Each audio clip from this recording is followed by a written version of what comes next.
Hello and welcome back to artofdino.com and saveearth.us. I wanted to share this that I found the other day from one of my favorite channels, Tibet Travel. This guy is awesome. If I ever go to Tibet, I will be reaching out to these people. But this guy is an amazing guide.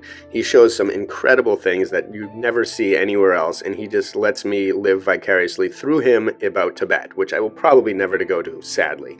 But there he is. If you ever go to Tibet, contact this guy. But check out the Tibet Travel channel on YouTube, and especially this recent video that he did, which I showed before, where he drives 600 kilometers towards Everest Base Camp. So he made one amazing part, though, in this video, a very tiny part that caught my eye, where he sees this zone and he says, "Looks like I found a destroyed kingdom."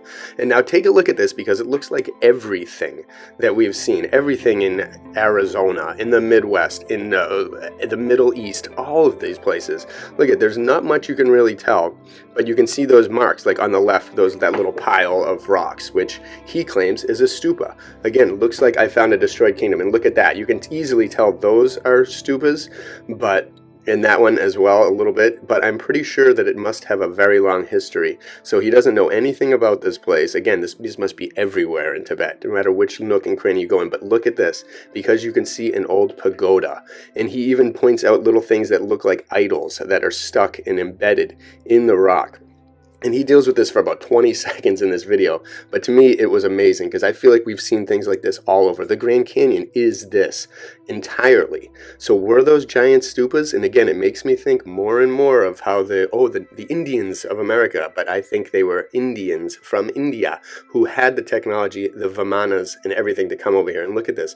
Look at that place. You could see places like that everywhere in the world. Places melt exactly that same way. Things that, again, look like pagodas, look like towers, look like stupas, look like all of those things.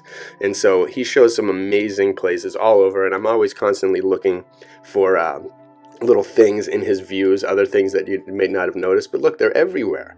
Everything.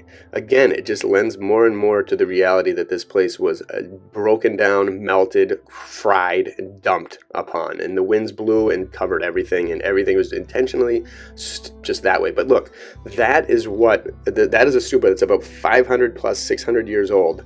And so that turned into what that other thing is. Things like this. I'm not sure exactly what metals they use, but they use some serious stuff here. Things that they find in the ground, different types of things, all different kinds of things. They use art, they use like clay, different kinds of sculptures, different colors. So all of those things were melting and fusing into that rock from before, and it looks amazing from the top, like as if they had aerial views to be able to check. And they almost would have to. If you're creating an artwork, you have to look at it from every different angle, and I'm sure stupas like this are no different. Look at the amazingness. I'm not sure if people live there or not, but incredible. And that right there, that is what turned, like those metals are what turns into that crusty, dried rock. So if that can be done, like how can we tell what anything is? And how were they made? Look, that turned into this, or something like that last one turns into this. And you can see those layers, those different gradations that a geologist will say, oh, those are the difference of 300 million years, or some nonsense. But nope. And I feel like I've seen things like this all over the place. And you look in the Grand Canyon, you can see so many different layers, so many different things. Look at these cracks that, again, to a giant would be very small. All these different things to factor in.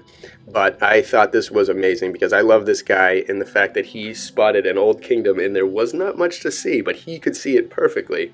Makes me feel very confident that they are everywhere, and we missed out on the reign of amazingness in this world, sadly.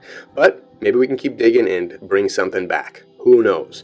Either way, check out Tibet Travel, amazing channel, and take a look at this video. Really cool, and a lot of his other videos too. Tree burial, so many cool things about the Tibetan culture that you'd never have any clue about if it wasn't for this guy, or I wouldn't at least. But either way, and hope you all enjoyed this. Again, how many of these things that are like this, that could be stupas, could be buildings, could be amazing tech, could be something ancient and fried and crispy and rotted and whatever, decrepit and just all dried out and used up. You never know. We have no idea, but I wish we could observe that process happening somehow, so we could then reverse engineer some of these things and be able to see how they decay, which would kind of maybe, if we reversed it, we could imagine what was there. But I think everything's just so destroyed. Someone really took a weed whacker to this realm and made sure that everything was unrecognizable. But we can still imagine. So bless you all. Keep digging.